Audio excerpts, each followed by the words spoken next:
What's going on, ladies and DeGents? Welcome back to another fun-filled episode of the Distinguished DeGents podcast, your one in many homes of degenerate gambling. I'm one half of the Distinguished DeGents. I'm the co-host. I am Steve, Big Bucks of Beta, and joining me across from me, the guy on the right, and my co-host, partner in gambling, a.k.a. Jason, Money Mansmann.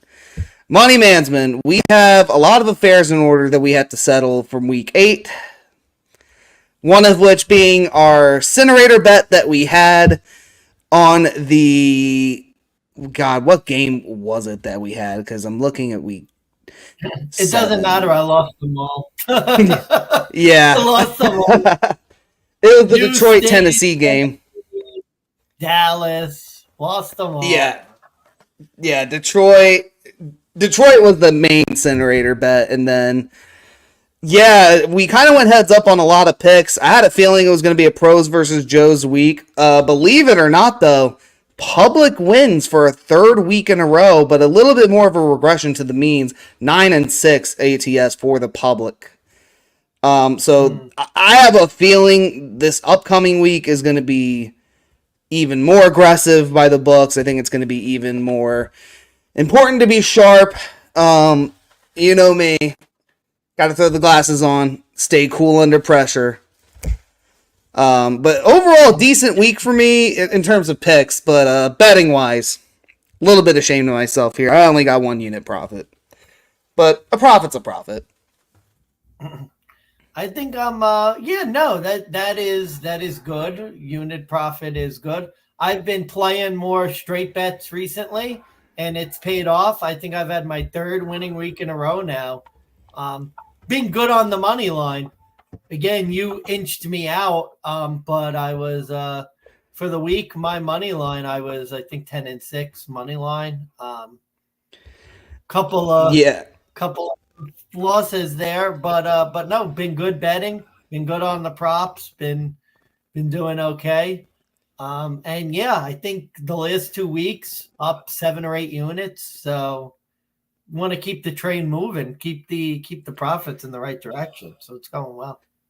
Yeah, 10 of 14 for week 8 for me last week on the money line. Or excuse me, I went 10-14. I don't know why it's not. We're 10 out of 14. So you were like 10-4. Yeah, 10-14. It was 8-14 ATS in the contest. So got a double sweep on that end. So up on the Caser bet, 8-6 now, I want to say, is the score. So far, good results. Good results for me. Not so much for Money Mansmann, but a profitable week, still a profitable week. So, with that said, I mean, I know we got 16 games to go through. Going that? Down my gullet. Make the Cinnerator feel better. It's going down my gullet. Yeah, that is definitely for sure. Overall, though, betting wise, the one main player prop I hit, Jameis Winston passing ladders, hit 250, 275, 300, and 250. That was a big hit for me. Hit all those bets. The 300-yard mark at a 6-1 price, so 2.5 units back just from that. Patty Mahomes interception, that was plus money odds, and I sent it to you, and you were like, yeah, look at who they're playing. And in my head, I'm just thinking, like, yeah, look who's throwing the ball. That was a decent cash. Otherwise, player props. Drake May, 0 touchdowns. That was a fun hit, albeit the concussion doesn't really make me feel too good about winning that bet. But then again, I also hit my very first player prop futures bet on the portfolio. Stephon Diggs, torn ACL, out for the year, under 900.5 receiving yards. Wow. So I guess you could say it really was a profitable week. Yeah, you're happy with that, buddy. I like winning money. I hope he recovers well. I can't wait to see him back in the league. I officially got my bet back on the Bo Nix Rookie of the Year pick. Oh, really? Bet back. Well, you know, bro, after that Washington game, Daniels is minus 450 to win now. Like, it's over. Barring injury, I can't say I disagree with you on that end. Problem is Yeah. Caleb Williams is still there too. So you have two quarterbacks to get over. So I got my money Oh, back. I'm happy. oh yeah, Caleb Williams, no touchdowns against the Commies. We're gonna get into that here shortly. I had a couple of mine. Drake May under passing yards, 23. He got 23. So Jesus that was easy. Christ. The Patrick Mahomes 2 touchdown passes. That one. Oh yeah, you did give that out. That was a good pick. Yeah, I'm trying to think if I had any other. You know which one? Just real quick. You know which one we're getting close to? Kincaid, Shakir.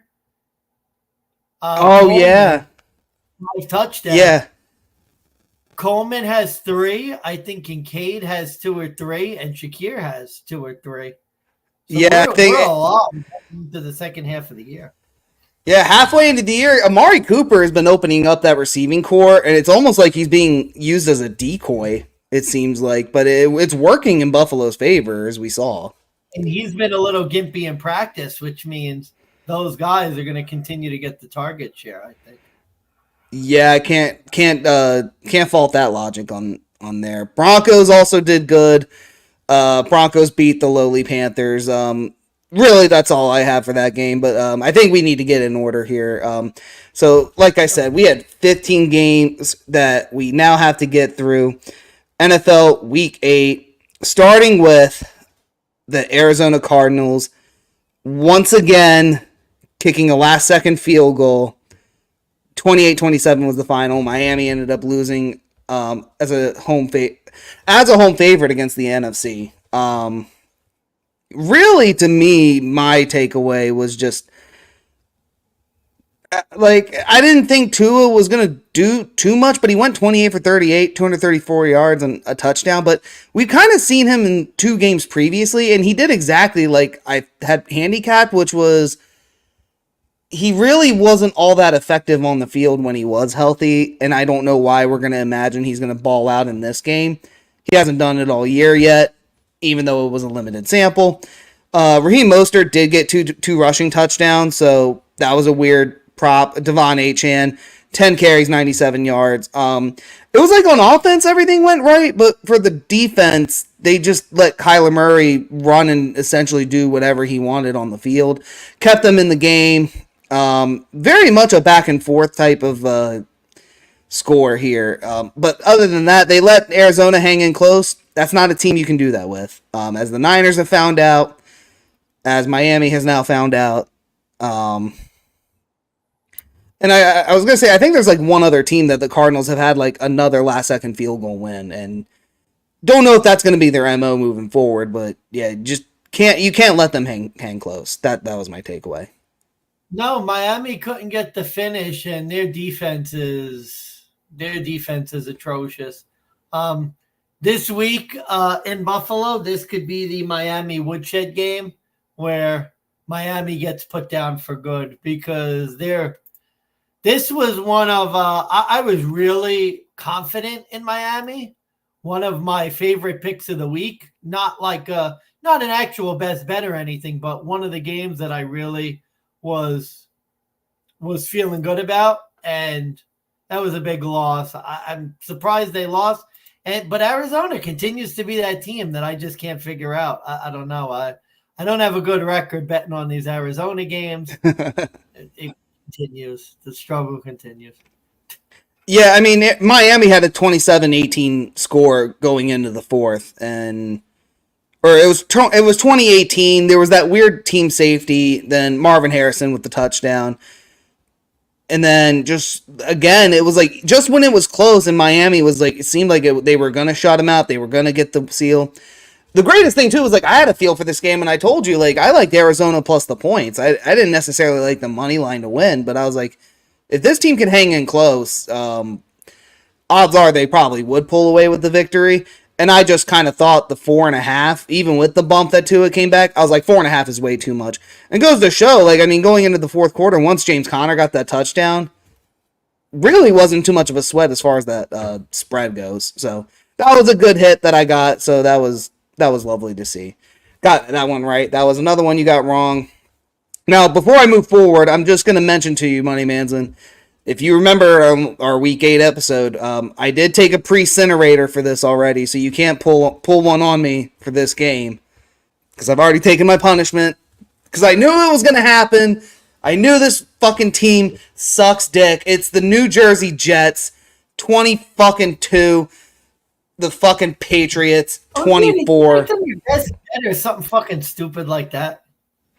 No, it was nothing. No, nothing like that. It just, I literally was like, look, if I ever bet the Jets again, just kick me in the dick. And I was like, I'm not going to bet this game. And what do I do on kickoff? What do? I throw the Jets in a fucking teaser, -1, because I'm like, well, I like the Jets to win.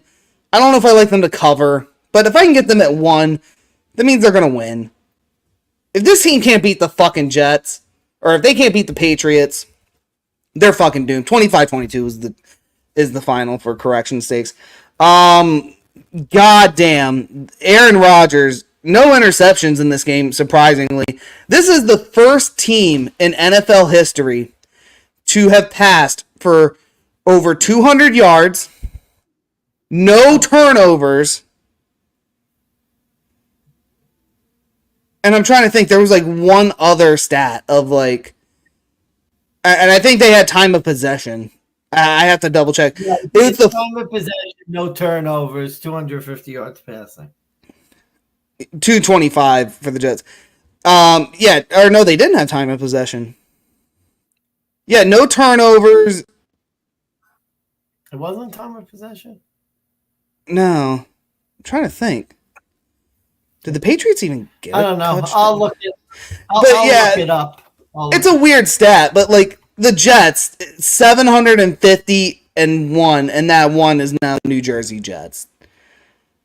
I mean, this is just getting ridiculous the way the Jets find ways to lose. Like, this is just... Here it is. Sorry for the mulligan. Scored 20-plus points, did not commit a turnover, and allowed fewer than 250 yards. Teams are now 750 and 1. 750. Are you fucking kidding me? And 1. I mean, oh, and by the way, if you ever check out Let's Talk Jets Radio, they have officially put out that season ticket holders have now gotten their invoice for next season and are expected to make payments by November after this loss. Joe Douglas. Prices are going up. And prices are going up. Wow. I think you have to blow up the Jets. I don't know what else you do after this year. I mean, Rodgers is not the answer. We've known that for a while on this show, but I think it's official.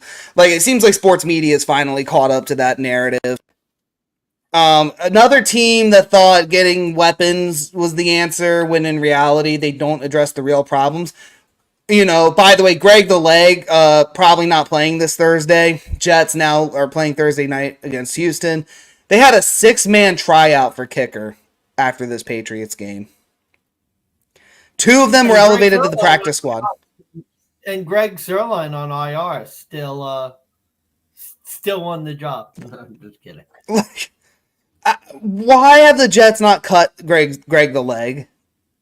Why do they continue to operate under the same methodology that Robert Saleh left behind, that they fired him for making them lose? This is just beyond me, the state of this New York Jets. Rodgers wanted a country club atmosphere. That's what he got. Okay, so a message out there. I love this guy. Follow him. Trust me, he makes more betting in 3 months than I will make in my entire life. Stephen Fezzik. Oh, Christ, yeah. Power rankings, buddy. Stephen Fezzik put out his power rankings. He had the Jets 2 points better than an average team to start the year. Do you know what he has them rated now? Oh, 2 points better than an average team. He has not downgraded the Jets all year. He has them as the 10th best team in football. You're fucking with me, right? I'll tell you why. I don't know. It doesn't make sense. Steven Fezzik, not Steve, Steven. Please come back to us. Please come back to us, Mr. Fezzik, sir. Please. Oh God, Steve Fezzik, my man, you gotta start watching the tape. It's not good. Steve, you're better than this, man. You're better than this. In the unlikely event you will ever hear our voice, you're better than this. Very, very unlikely. Okay, look, here's my thinking with that. Like, let's say that this is the case.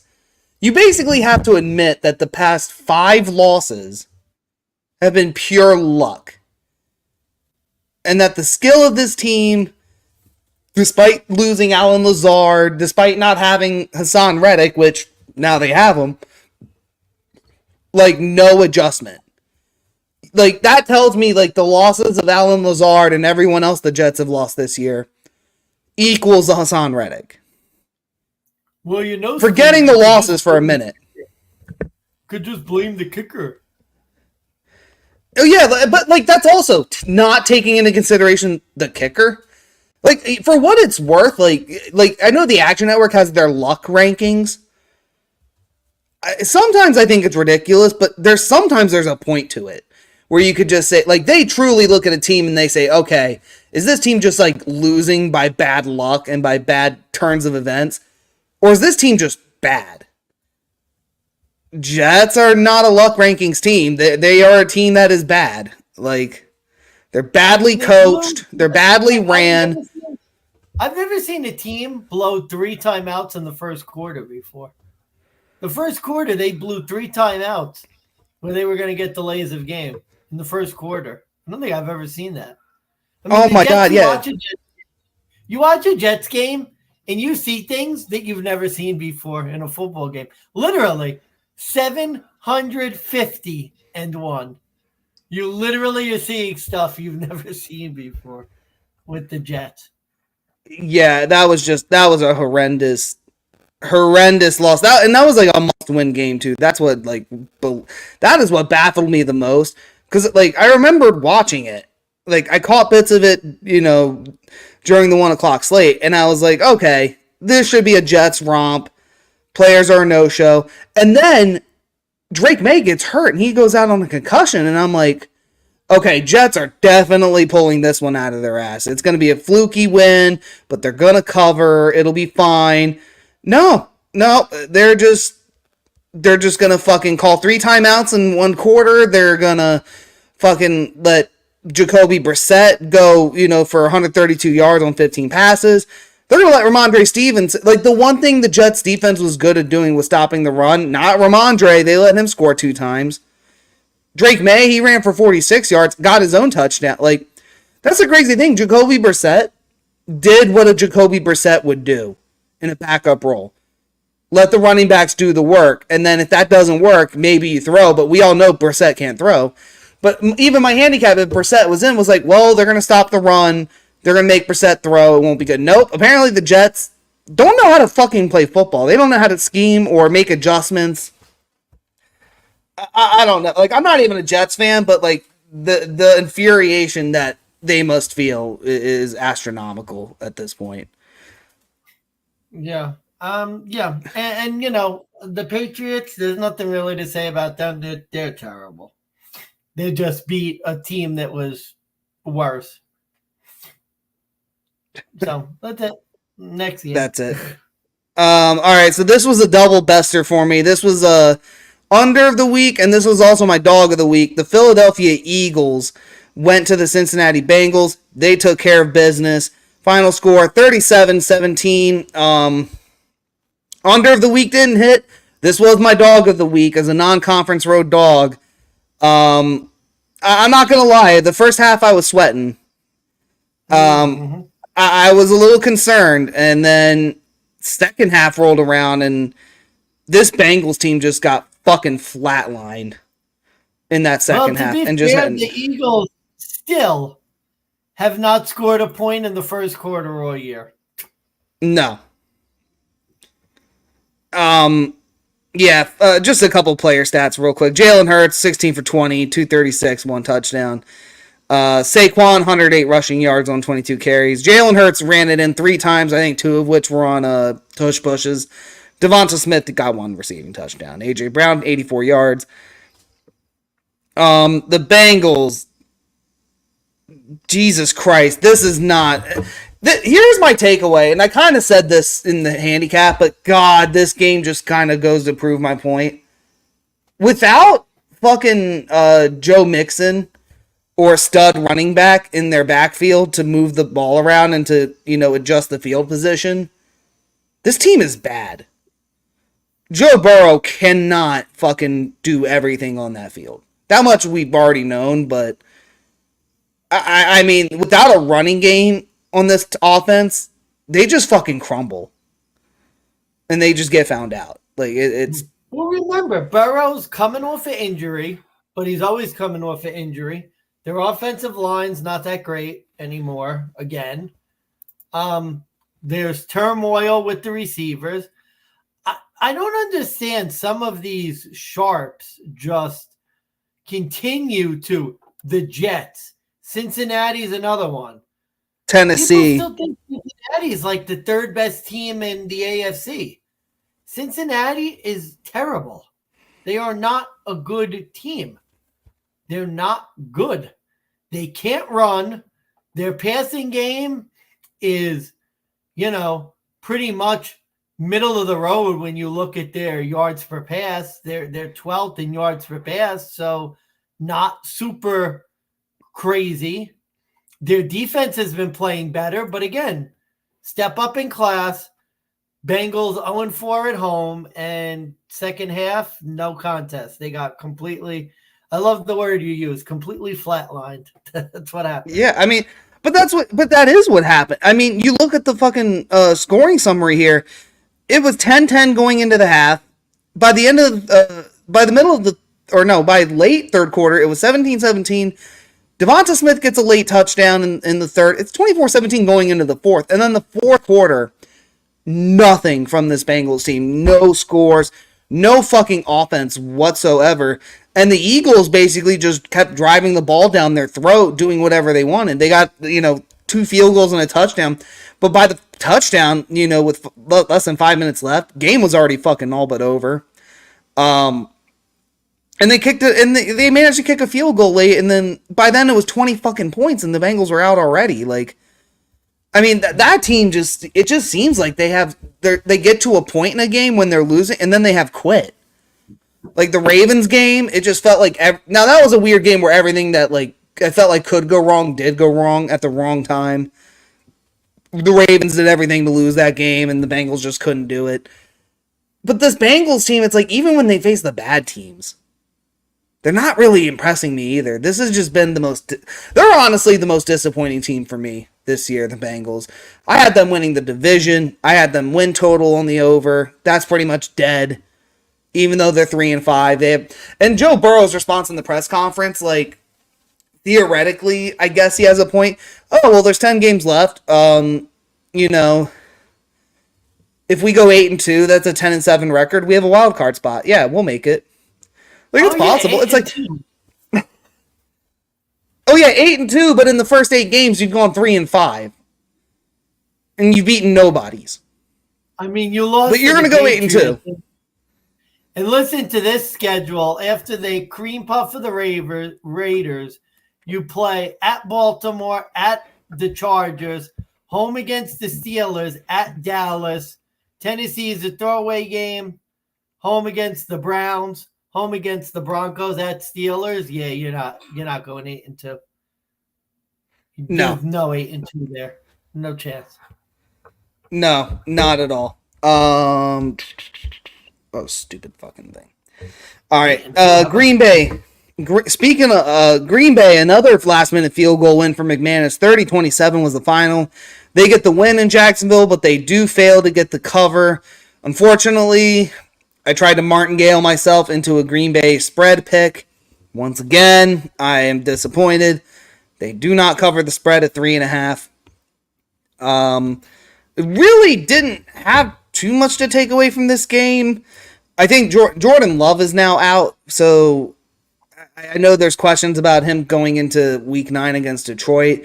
I know his groin injury. I think it was like a MRI or something came back negative. So trending on returning, if I remember correctly, but didn't really keep too many tabs in this game. So I'm interested to get your perspective on this.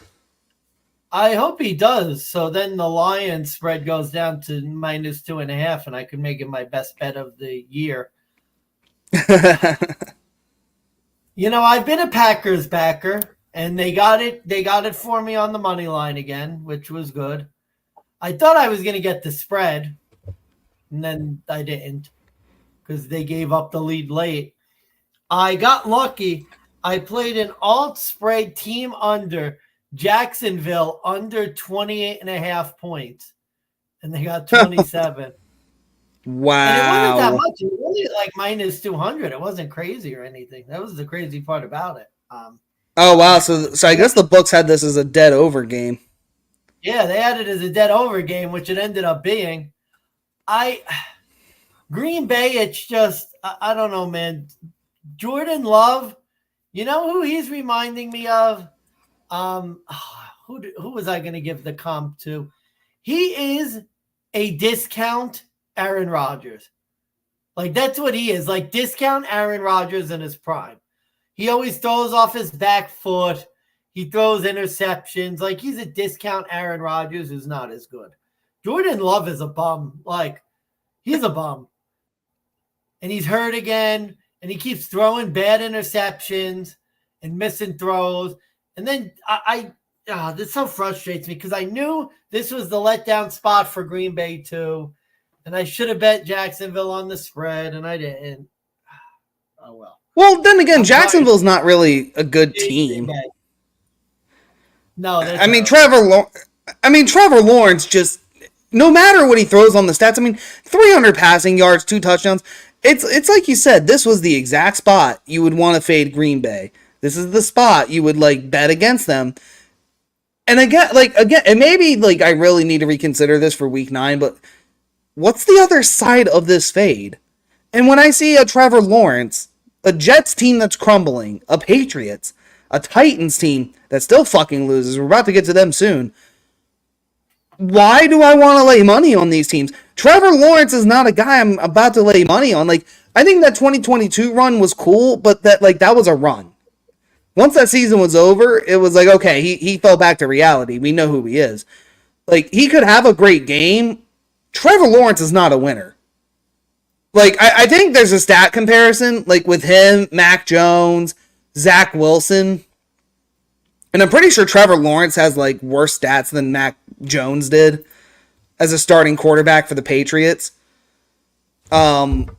But even worse, there's another comparison with it's Trevor Lawrence and Patrick Mahomes and how bad Patrick Mahomes' numbers has been. But here's the difference. Mahomes is a winner. Mahomes knows how to game manage a lead, knows, for the most part, how not to lose it. But Trevor Lawrence, it just seems like he's constantly playing from behind. It just seems like he's trying to fill a role that he doesn't seem comfortable in. I don't know how else to explain it. It just seems like he's always on third down and he's always throwing short of the sticks and he's always throwing an in route that's 2 yards short of the first down, and it's just and then you go and see him throw the long bomb and the ball gets dropped, or it's completely wide fucking right, and the guy just doesn't seem comfortable in this league. And it's been 4 years. When can we finally admit this guy was a bust? Yeah, another guy where you look at some of his, you look at his ESPN QBR, he's rated 8th in the league.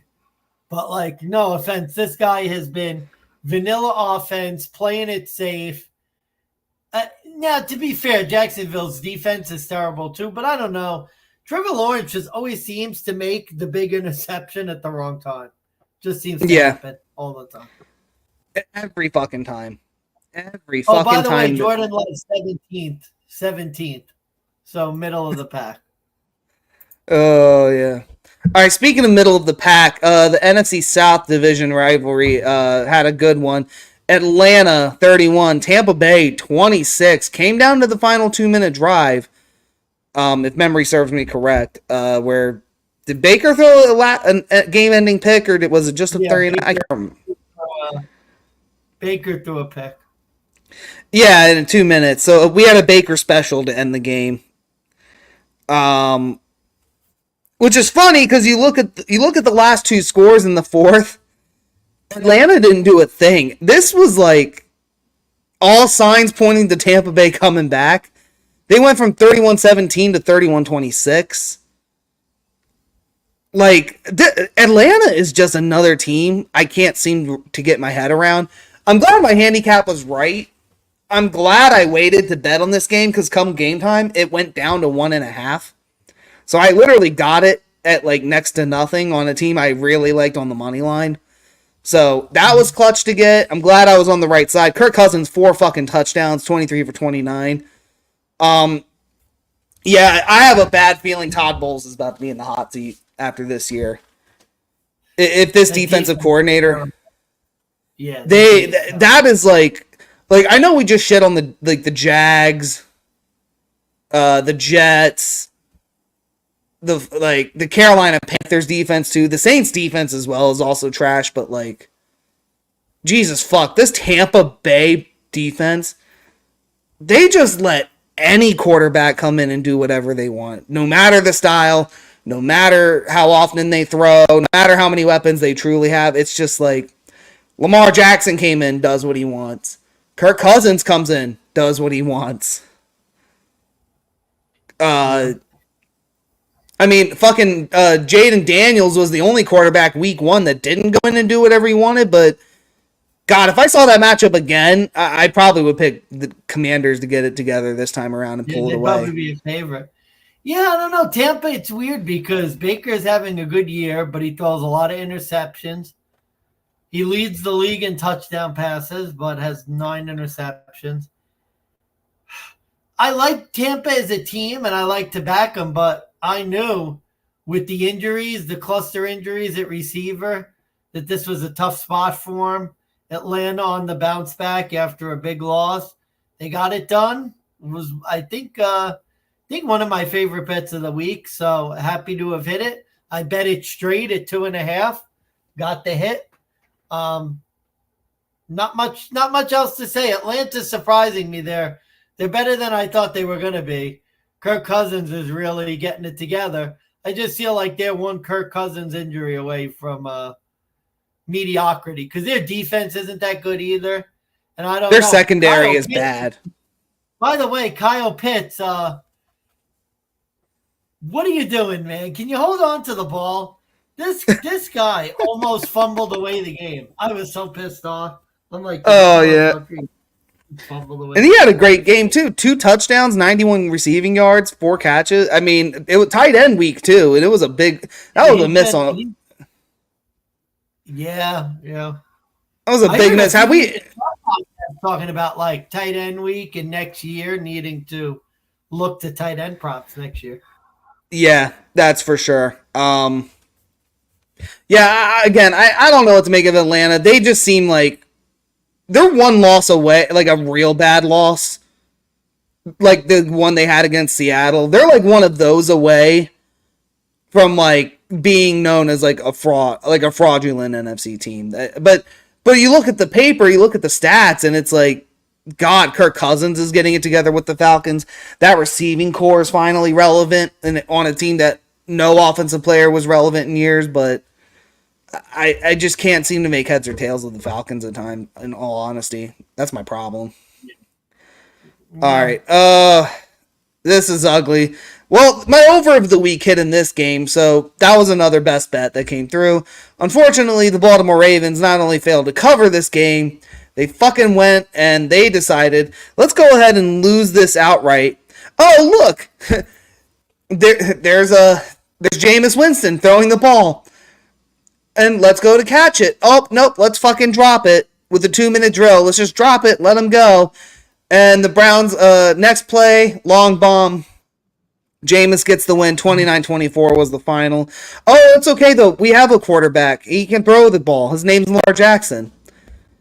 Now, to be fair, 23 for 38, 289 yards. He did throw for 2 touchdowns. Okay. So we were graced with the Hail Mary from Jaden Daniels that honestly fell short of the goal line, but caught a lucky bounce. It was nice to see. Lamar Jackson has the ball on a Hail Mary, runs all the way to the right side of the hash, hucks it all the way to the left side of the end zone, to the point where everybody is out of bounds, and it's not even fucking close. That's your quarterback, Baltimore.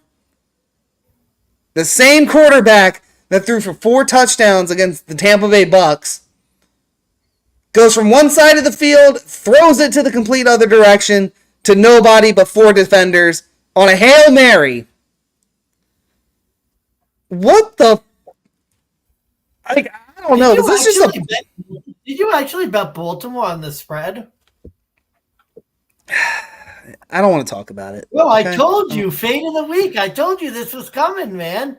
Bro, this is my handicap of the year. This is it bad. Was like never in doubt, too. Like it was never in doubt. The you could tell the Browns were ready to go. They came to play.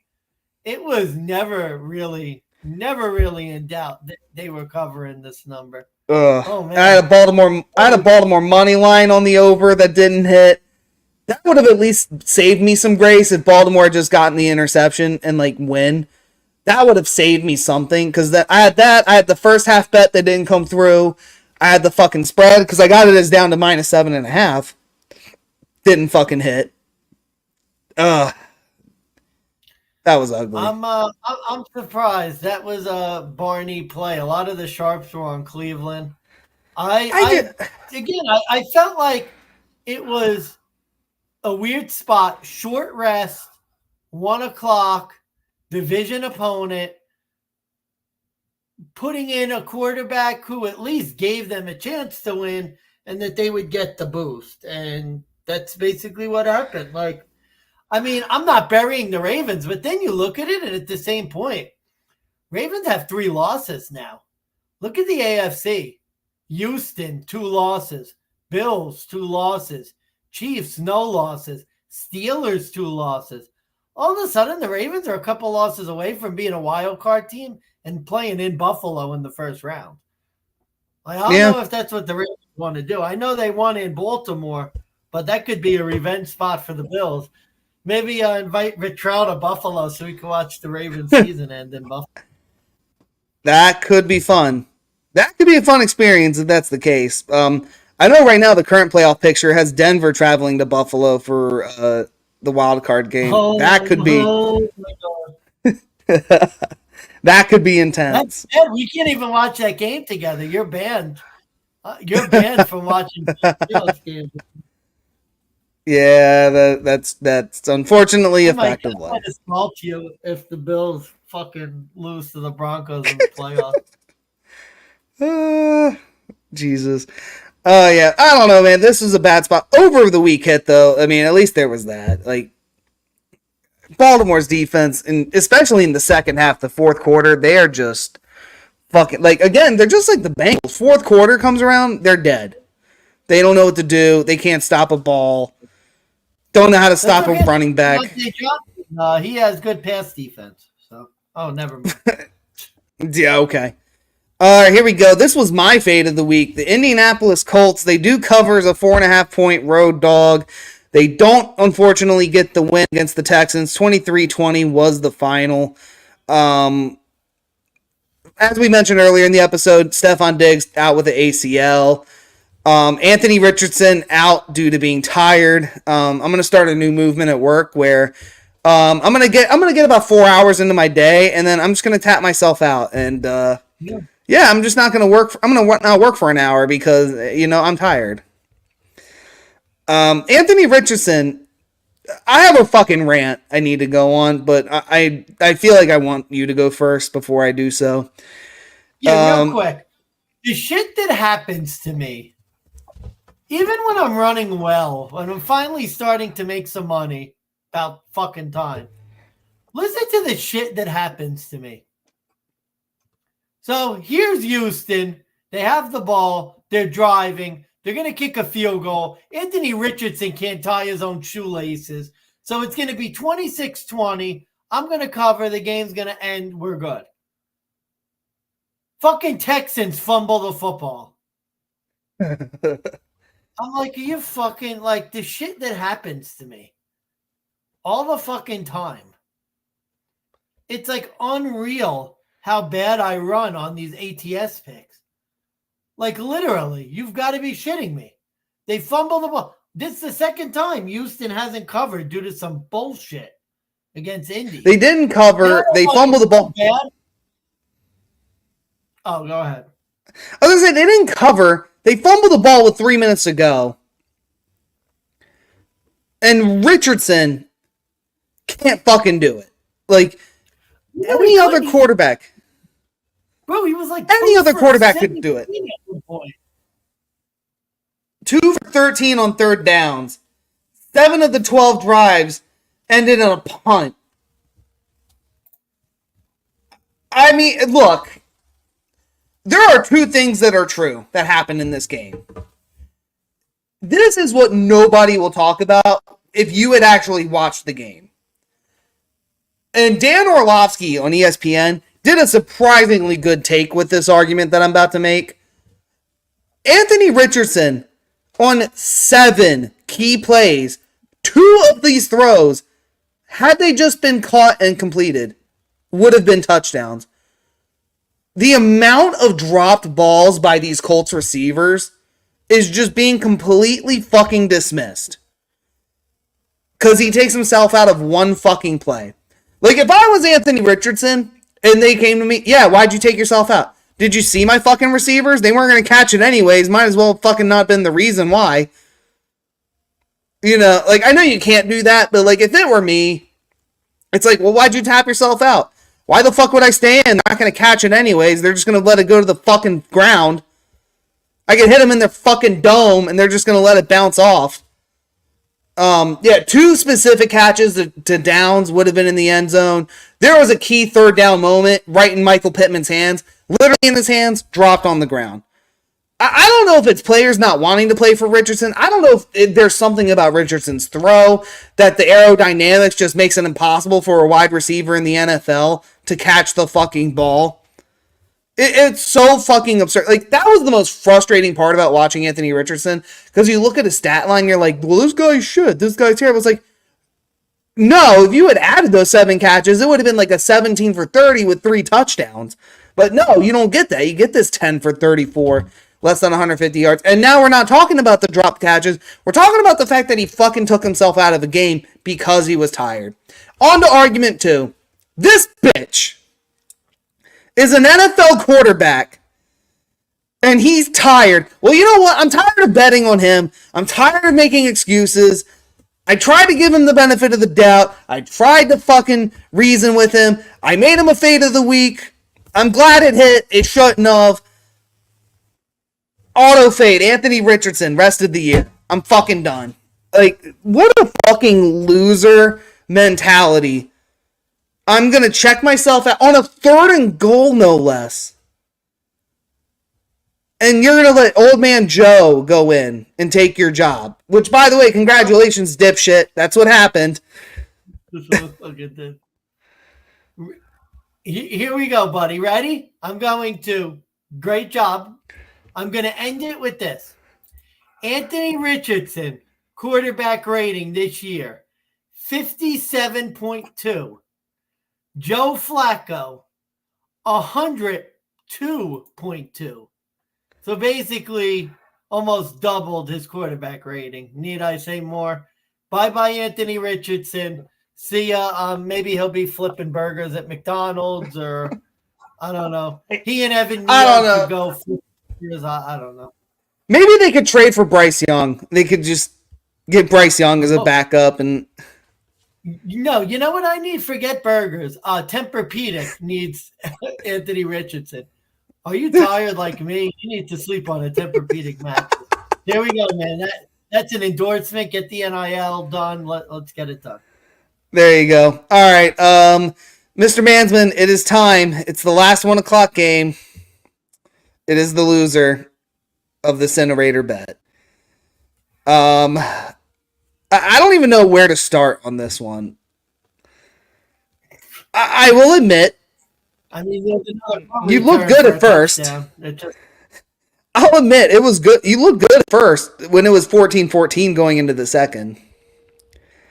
52-14 final score. Detroit Lions. Here's my question for this game. Do you maybe think eventually of like punting the ball out of bounds?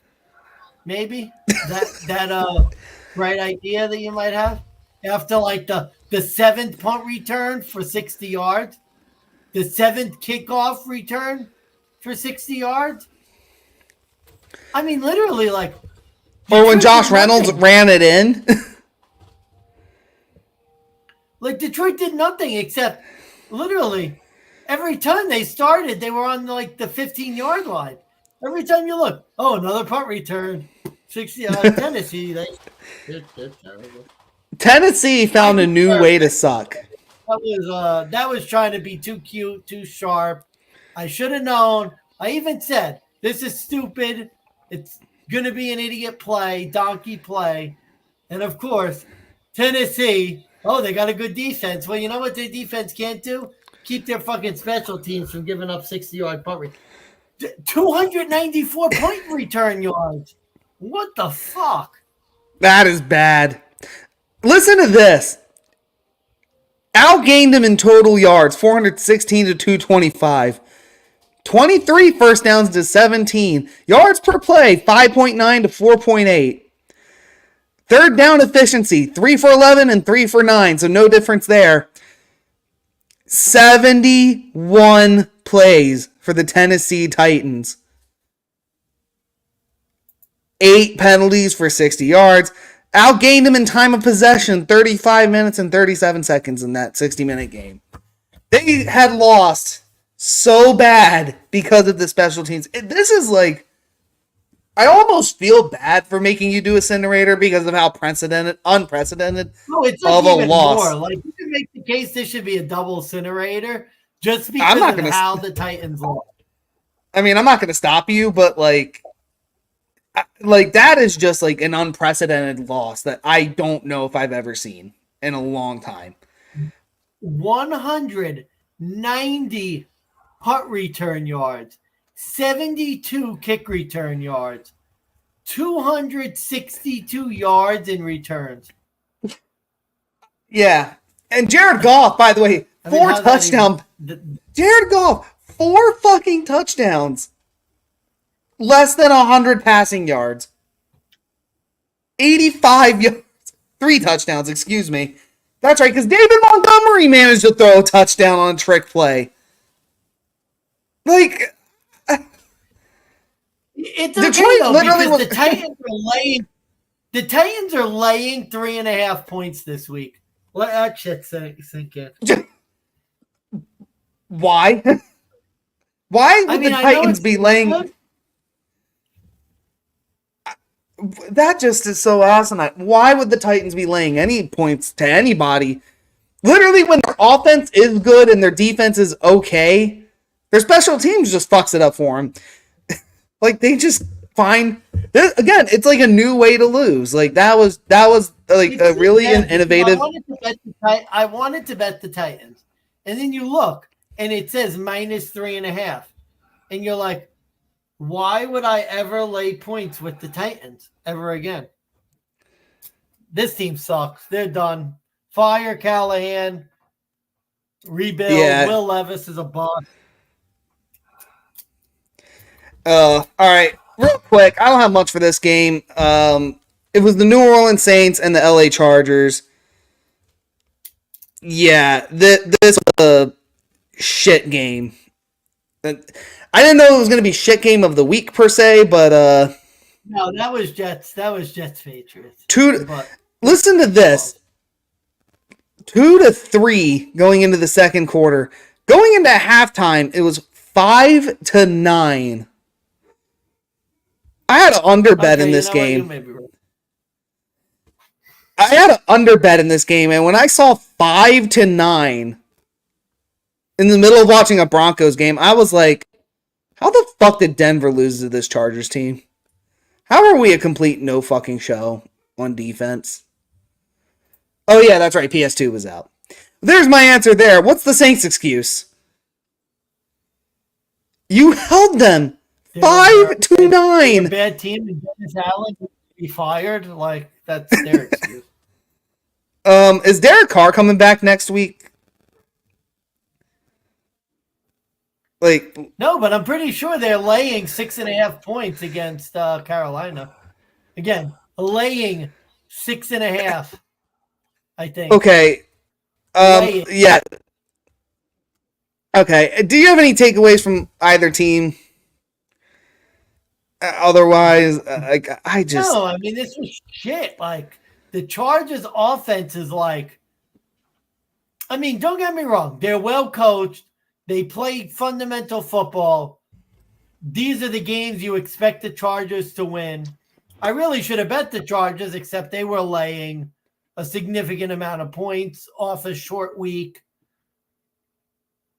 But And I think coming off that loss too. But God, their offense is brutal too. Two bad teams going nowhere. Derek Carr did return to practice today. Oh, okay. So maybe something. It's okay though. No Marshall Lattimore, no Tyrann Mathieu, no Kendre Miller or Cedric Wilson. Jesus. Plus their injuries in the secondary. Not good. Not good. All right. Denver 28, Carolina 14.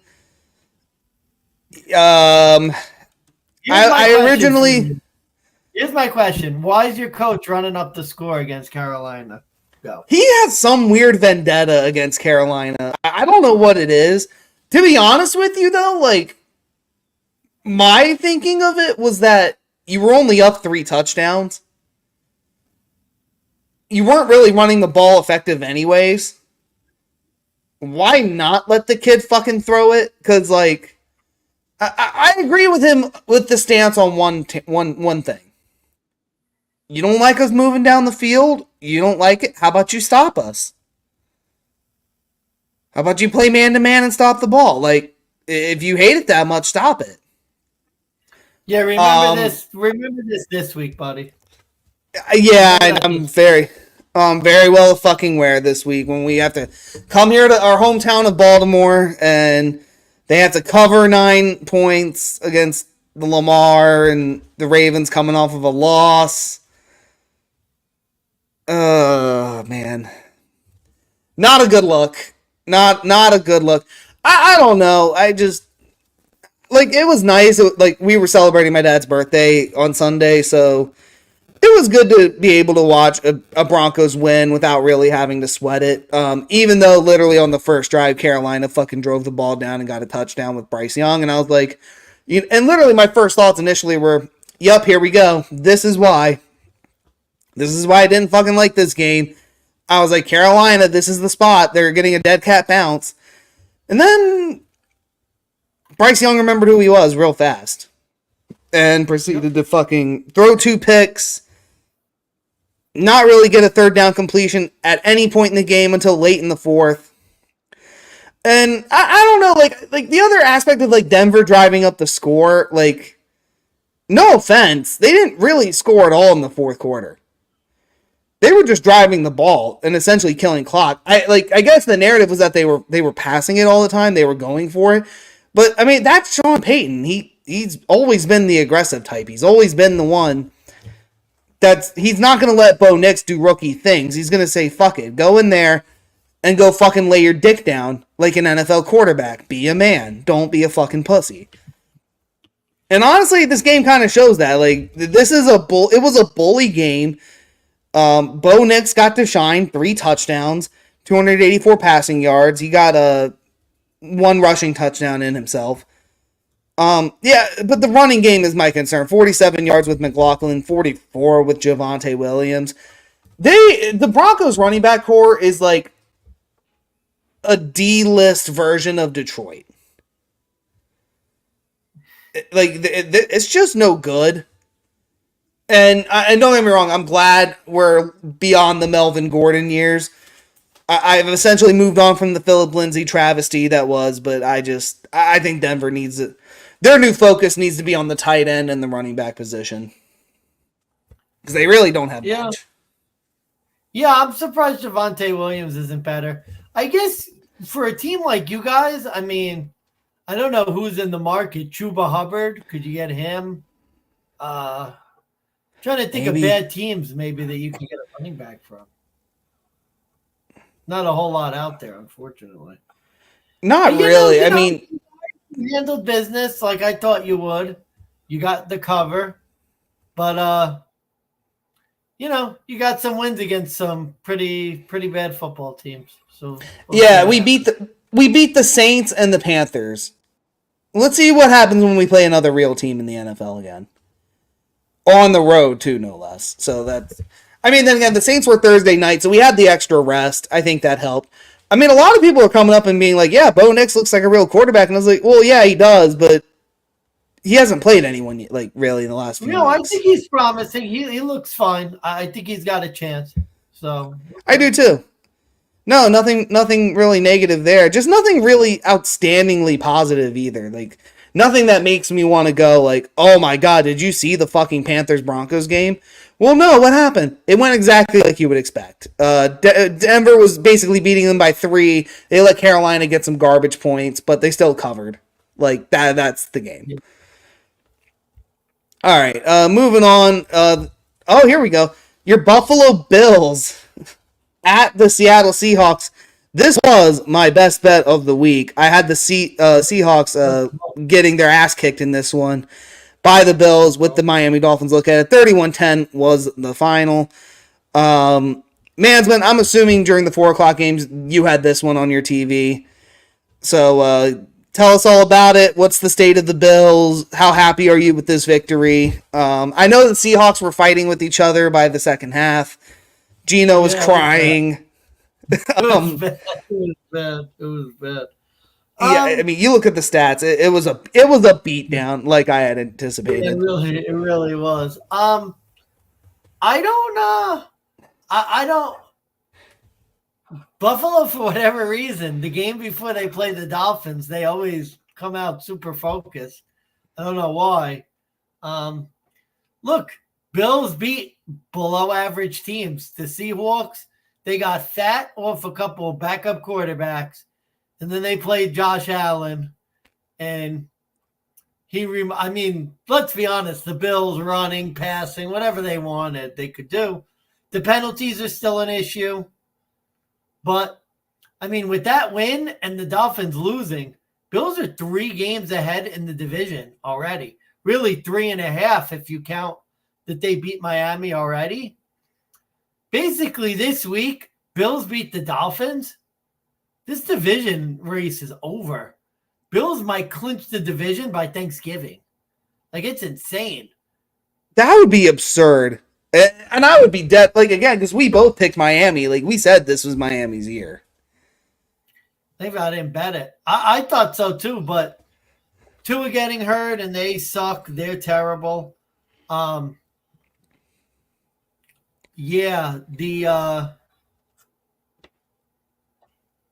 It's crazy.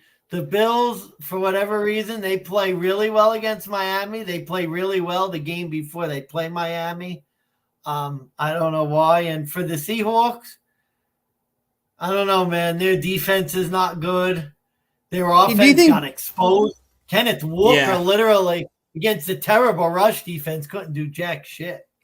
Do you think not having a DK Metcalf on the field was like really the reason why they couldn't get an offensive going, or was it just overall like Gino just underperforming in this situation? Bill's defense honestly stepping up. I guess it could factor in. It could factor. But it could play a role, but J.A. threw his first interception for the year. Yeah, that was unfortunate. Mari Cooper slipped out of his break.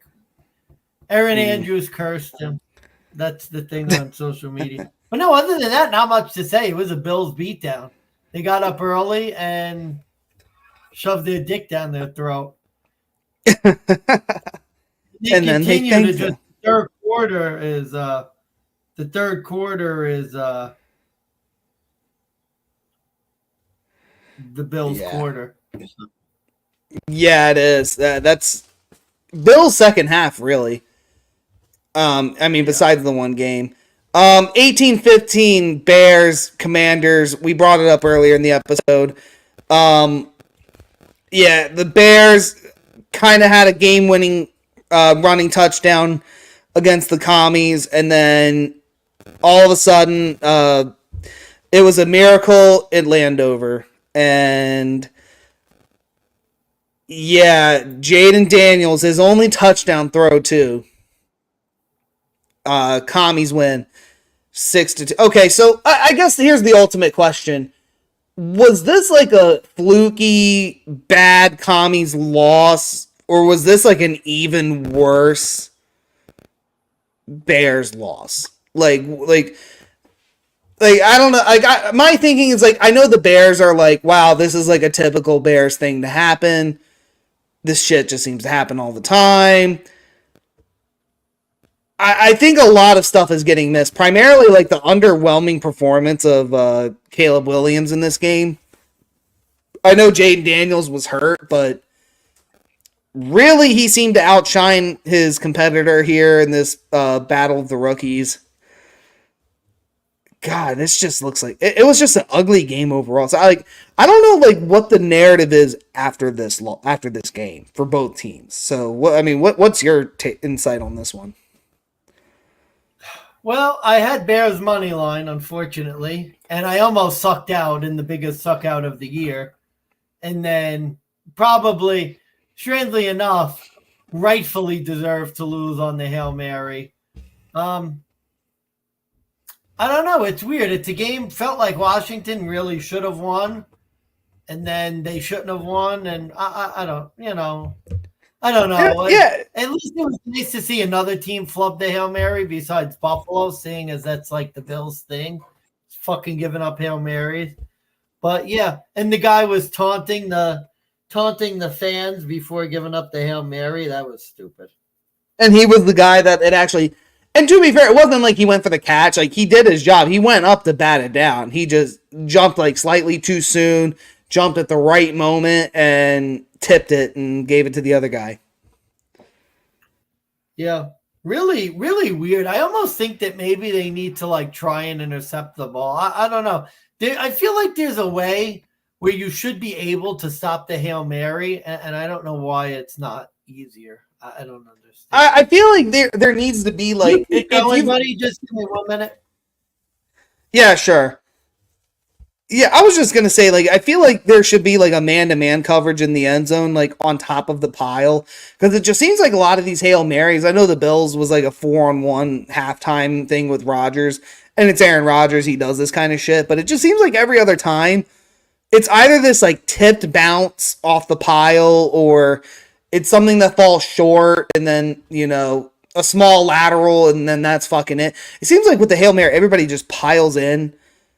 And then just one tip pass. If there's a guy just like literally like the Commanders had standing right behind them, they're gonna like, that's just essentially the fucking game. And it was just, you know, a fucking bad way for a Bears team to lose, especially after that comeback. They were down 12-0. It was a game that the Commanders had no business, in my opinion, winning whatsoever. Jaden Daniels being hurt, but coming into play.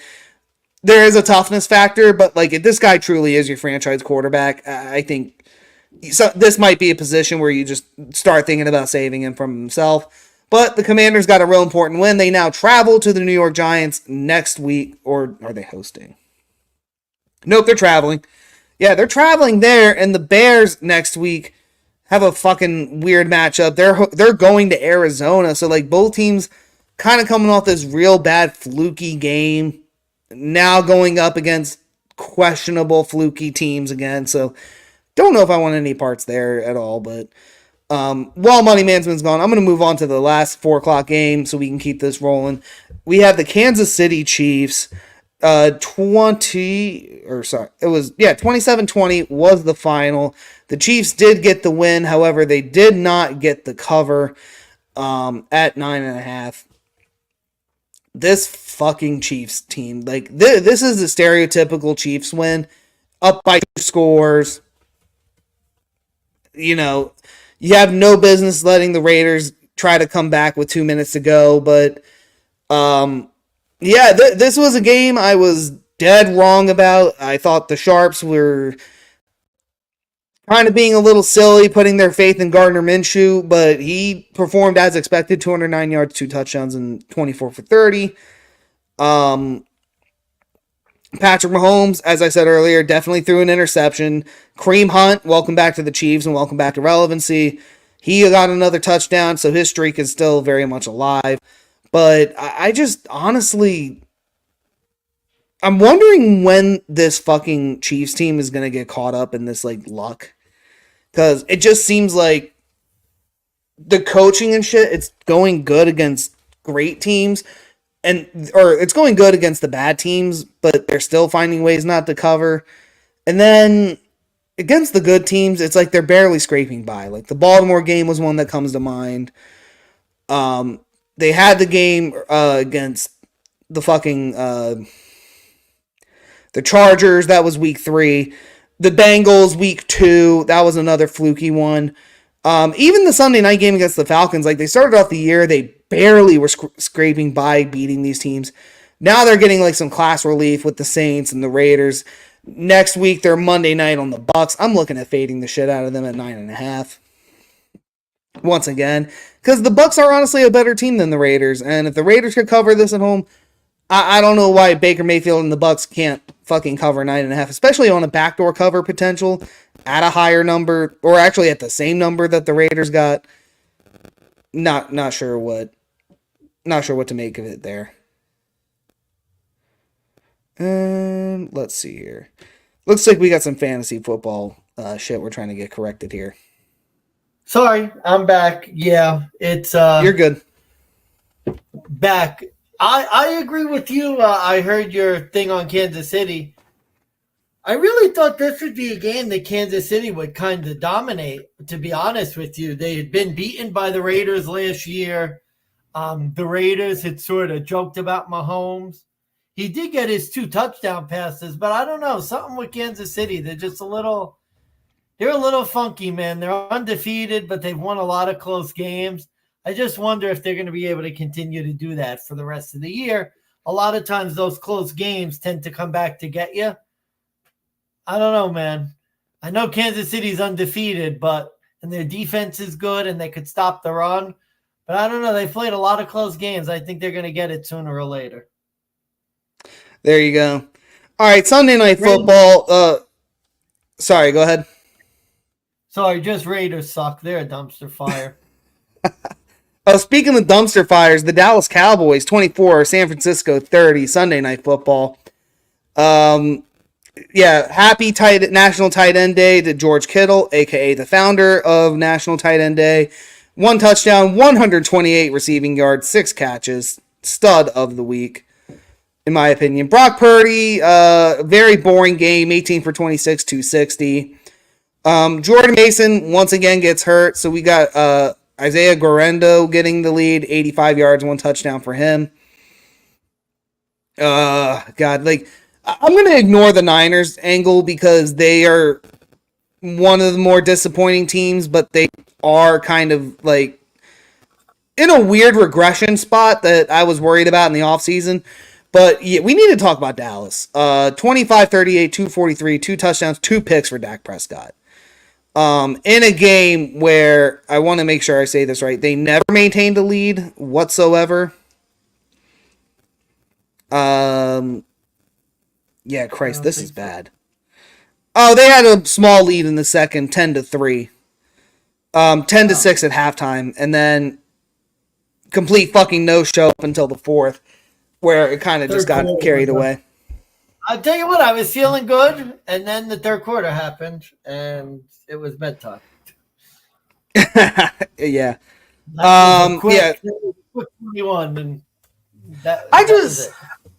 Yeah, I feel like I got lucky on this game. Like with the cover, like the third quarter did kind of make me feel a little at ease that I was on the right side. But yeah, I think San Francisco is more of like turning into a fraudulent team. Maybe they're not as good as the power rankings suggest. I know the injury bug has been killing them. They're into the bye week this week, and then it looks like Christian McCaffrey has a slight chance to return week 10.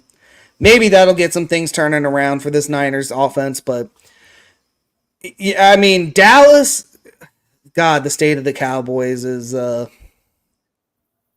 another dreadful spot on the futures list, but I don't know, man. Like, is Jerry Jones gonna take any blame for this? Is he gonna like try and take responsibility for this team? Is he gonna do anything to like try to correct this course, or is he just gonna like stand firm in what he's done and just fucking let it burn? I don't know. Like, Well, I think you trust this Dallas team. I think you wave bye-bye to Mike McCarthy. I think his time's coming to an end. And the Dallas is just, you know what it is? It's another team where their defense is so bad, you need their offense to be world beaters. And the Dallas offense has been okay, but not good enough to make up for as bad as their defense is. You know, Dallas offense, yards a game, 330, 15th in the league. They can't run the ball. They haven't really been great passing the ball. They have a lot of pass yards, but that's because they throw the ball a lot because they can't run. I mean, 15th rated offense in the league is not good enough when your defense is basically last. So their offense isn't good enough to make up for a bad defense. It's that easy. That's why you're 3-4. Oh yeah, and don't forget they got rid of Tony Pollard after they let go of Ezekiel Elliott. Then they brought Ezekiel Elliott back thinking that would fix things. And now he's essentially running back 3. And they're in a gruesome back-to-back road spot, too, in Atlanta. Oh, God, that's right. Terrible spot for Dallas. Terrible. Oh, yeah. Oh, yeah, speaking of terrible spots, Monday Night Football, Pittsburgh Steelers, New York Giants. This was a shit Monday Night Football game that I had higher expectations for. I still can't believe the Steelers got away with one. 26-18 was the final. This was a game you watched it, and everything was going right for the Giants. Everything was going wrong for Pittsburgh in the second half. Russell Wilson, you remembered who he was.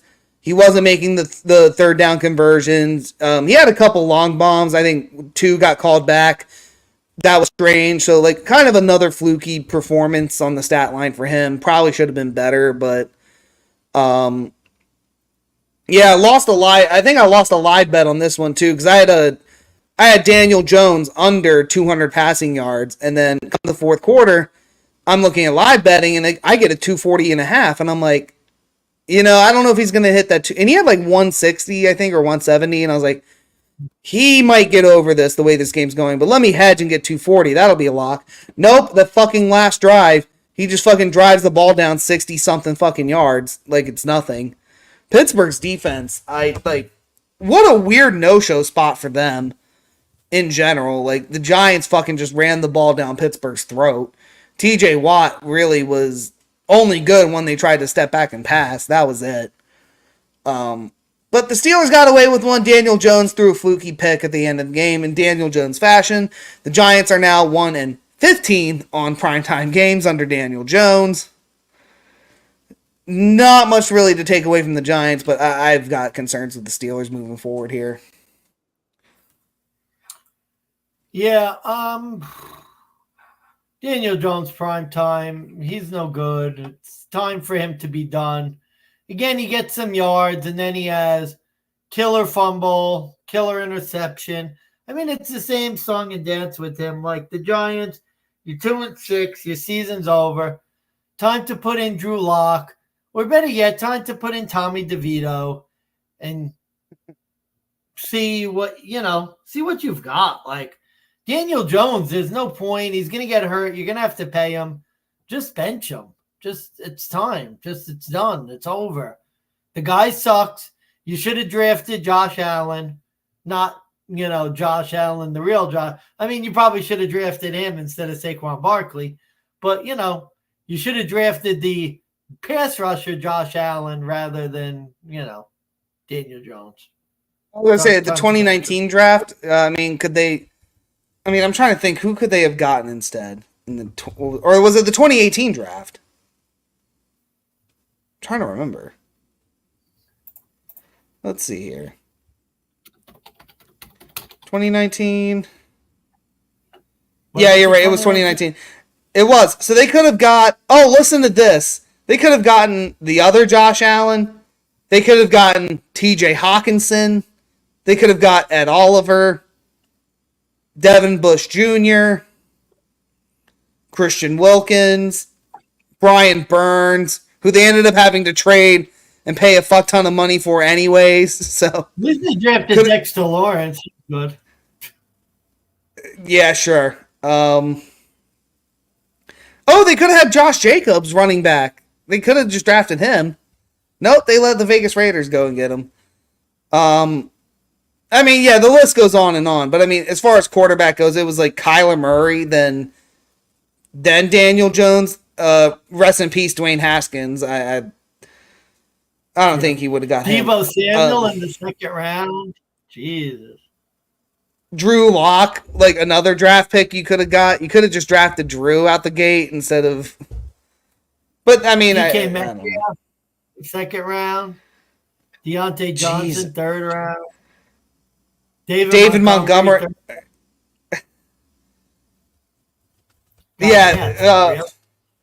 Misses. Yeah, that was a weird, crazy draft class, I gotta say. But yeah, the Giants are just they're done. I've got nothing. Pittsburgh, I'm looking to fade them soon. I don't know if it'll be this coming week, but I'm looking to fade them. Just keep winning, buddy. Just find a way. Just keep winning. Well, I think this will be the week to fade them. They play very difficult. Yeah, the bye week. Yeah. I think I'm betting the bye week +3. All right, let me give you some final numbers. I went 11-5 ATS, 13-3 on the money line according to my numbers, 5-11 on the over/unders though. For the season, I'm 62-57-4 ATS, 77-46 on the money line, 66-57 over/unders. Mansmann, you gave out your numbers earlier. Do you need to repeat them? Do I have to? No. 10 That's okay. It's 10-6 money line and 6-10 ATS. Too many sharp plays, and my numbers for the year. No, I'm not gonna say. I had such a bad start. I'm like trying to dig myself out of the hole. Although I am in the money on one of my contest entries. I am in the money for a season-long pick'em contest. There you go. There you go. See. All right. Really back up. So, yeah, a couple trends that I've noticed at the end of this week. Division road favorites are now 14-3 straight up, and the over hits in 12 of those 17 this year. Division road underdogs, however, they're 6-7-1 ATS, 4-10 on the money line. Non-conference road favorites have gone 9-3 straight up, and they're 8-4 on the over. Non-conference road dogs are 11-20 straight up this year. Teams looking ahead to Thursday night is only 3-4 straight up in ATS. However, losing teams. Or sorry, hang on. That's the look. Sorry, the Thursday night football look ahead is 5-10-1 ATS for teams on the look ahead for that. So that's a very good trend we've been on. But teams coming off of the bye are also only 3-7 ATS. So not a good trend to back those teams either. However, teams heading into the bye, 8-3-1 on the year. Matches last year. That matches last year too. Yep. And losing teams coming off of Sunday Night Football are officially 1-6 straight ATS, 2-5 straight up on the year. You talked about fading Dallas and a back-to-back road spot in Atlanta. There's your trend to back that there. Want to say losing teams have lost like 3 or 4 straight. And finally, do I have anything else? No, not really. The kneecap trend. The 5th team officially to face the coming off the Lions game has now lost, and they are 0-5 straight up in ATS. Gotcha. Okay, we got about 10 minutes before an hour and a half, so let's get into this. Yeah, man. Yup, here we go. Houston Texans are a road dog. 1.5 points right now. They are traveling as plus 110 to the New Jersey Jets, a.k.a. East Rutherford, New Jersey. The Jetropolitans are a 1.5 point home favorite, minus 130. Over under is 42.5 on FanDuel. Mansmann, it's believe my turn. Let's see, because I did Broncos then you, so yeah, I think it's me. Shit. Okay. Okay. And you can correct me if I'm wrong on that, but Houston is a public dog this week. 58% of the bets on the spread. Or sorry, 69% of the bets, and they're getting 58% of the money. No Stephon Diggs, no Nico Collins. The Jets are the Jets. No Alan Lazard, he's been ruled out. Okay, look. This has been the fishiest line all week. I've listened to the Sharps. I've heard them give their takes.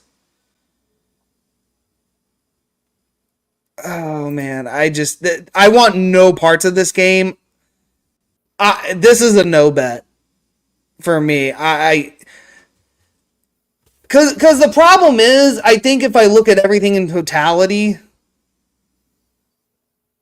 I would stupidly lean the Jets at minus 1.5. I just think the spot for Houston is really bad, but I can't pick this Jets team. I can't pick the Jets. Like, there's just no good reason. I could name good reasons not to take Houston, but I can't pick a good reason to take the Jets. That's the problem I'm in. Like, the Jets are probably the worst coach team in football. Why would you want to back them with no time to prepare? Well, so the Texans have like not done the greatest against the Jets. Like, they don't really.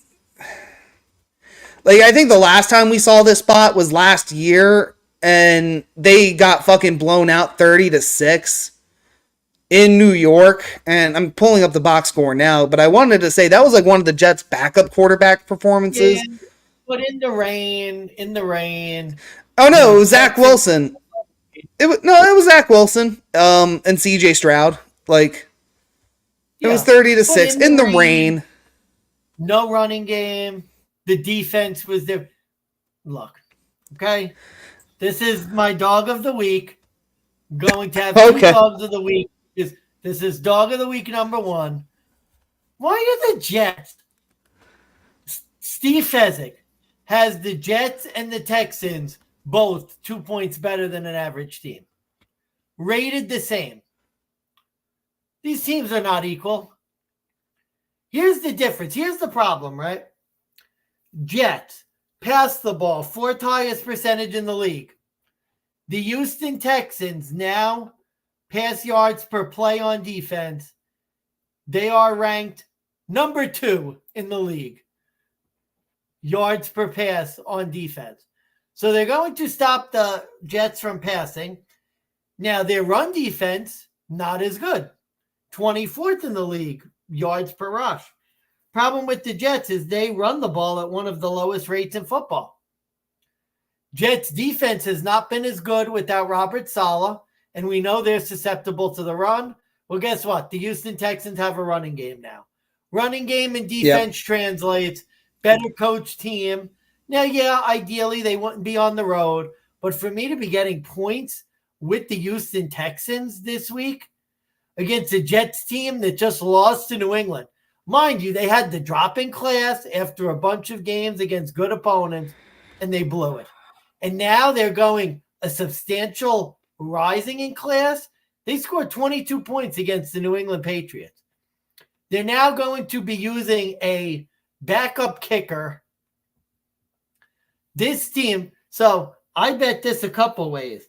I bet New York Jets team total under 23.5 at like minus 200. I bet the Houston Texans +2. I also bet an alt spread under, I think at like 48.5. This to me is a Texans under because we've seen the Texans in prime time have some low scoring, grinded out games. I just think the Jets are not going to be able to score. I think that the Texans might be able to get some pressure on the Jets.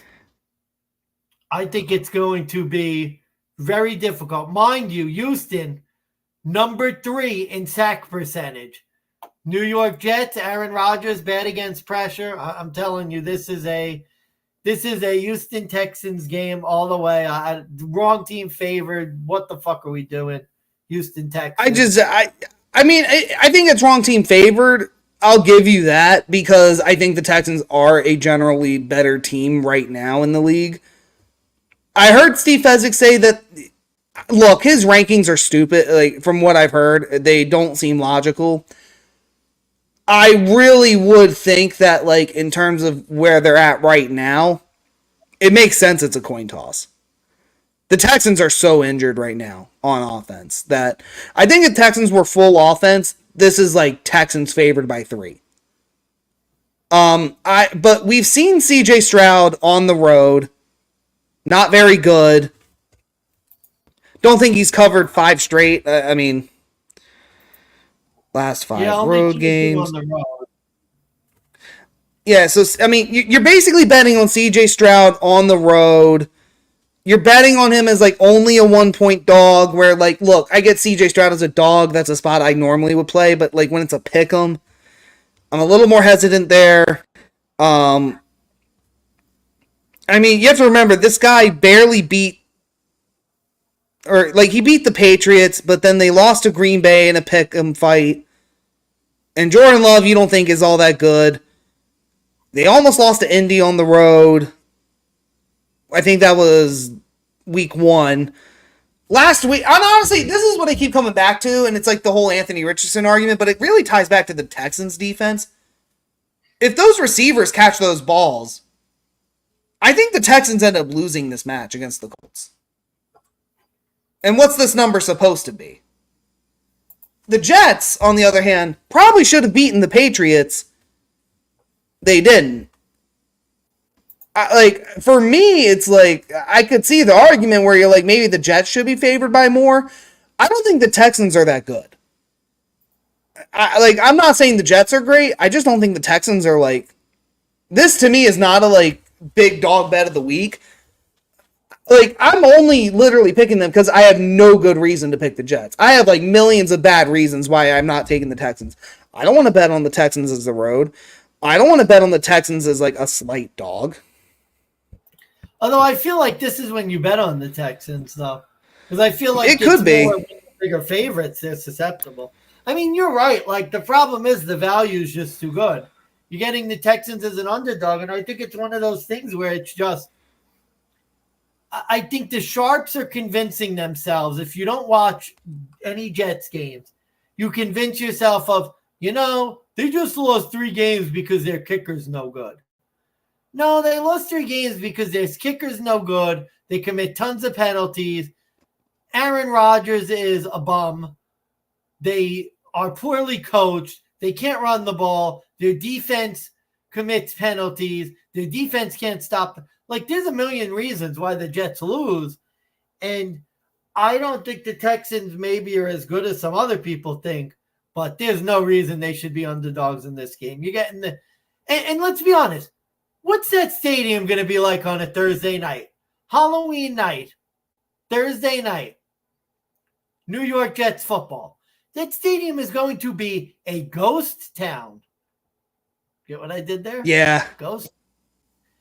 Maybe yeah, I saw what Darnold you did.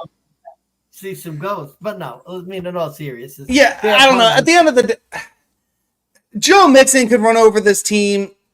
I see the Texans winning. That's why it's an overplay. I really like the over 42.5. because this to me also seems like this could be a get right spot for Aaron Rodgers and Devontae Adams. So I will play the Devontae Adams touchdown prop. I will play Aaron Rodgers over passing yards because I think the difference too is like I know the quarterback pressure numbers you gave out, but if if the one thing Aaron Rodgers can do is if you give him any time in the pocket, he's going to be dead accurate with that. So I like his over passing yards. I like the Devontae touchdown. I like over on the total. I don't know which way I want to play it in terms of team totals yet. Joe Mixon rushing yards, that's going to be an overplay as well because I think he's literally the Texans can only do one thing at this point. They're going to run the ball down their throat. Tank Dell, I mean, even when all the wide receivers were out, Tank Dell only saw 3 fucking targets. So I don't know what it is about this offense and not throwing to him. I don't know, man. Like I have so many reservations on this Texans team. They seem very phony as well, but I can't pick the Jets. It's one of those spots where like, you know what, fool me once, shame on me, fool me twice, shame on you. Fool me 3 times and I'm a fucking donkey. And I'm not going to be a donkey and pick the Jets for a 3rd time. So I'll back you on this dog of the week. I'm going to take the Texans. No, I was going to say, man, if at most it's a no bet. If you bet the Jets minus like 130, minus 1.5, like even if you win, like that thinking is going to get you broke. Like there's no reason to bet. You are 100% right. Yeah. Besides the Sharks, who are still convincing themselves that they're like the 10th best team in football. They're 2-6. No. It's over. They're done. I will say though, and oh my God, you can get 2 points on Fanatics Sportsbook right now. Oh, don't worry, I already bet Houston +2.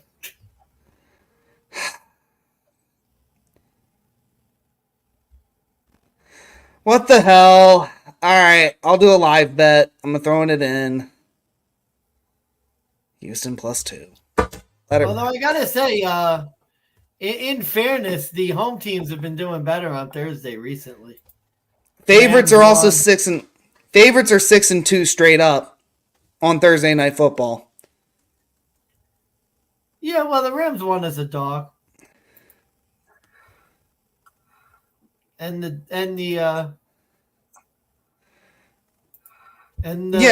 Bills. Yeah, Bills won as a road dog. Dallas won as a road favorite, but they didn't cover. So the dog covered there. There's an SGPN trend of rookie coaches Thursday night, very bad. They used that in the New England Jets game earlier in the year, that rookie coaches not good on Thursday because of the less time to prepare. So now you have Albrecht, first-year head coach, short rest. We could see a lot of Jets. There's a lot of shit football. Jets did win their last Thursday Night Football game against the Patriots, but that was with Robert Saleh, who's a good coach now. No. Not fair really. enough. Enjoy your time in Green Bay, buddy. But yeah, right, no that's shit. It. We went through all the games, so I think that's it. We did all the games. No, I got nothing else. We'll be live Friday. We'll put out the contest for Week 9. God, it's another 14 games to get through Week 9. Lot of big numbers again. Yeah, and we'll give out the remaining best bets. I got nothing for this game. But all right, I got nothing left. Final comments, Mr. Mansmann. No, that's it. Safe day tomorrow. My work's having a little office happy hour, so we're actually getting off of work at like 1:00 or something for a happy hour. Oh, very nice. It's gonna be nice. There you go. So, yeah. All right, I got nothing left. Happy Halloween. I am Steve Big Bucks of Beta. Money Mansmann signing off, and as always, avoid those ghosts. Avoid betting the Jets. Make that motherfucking money.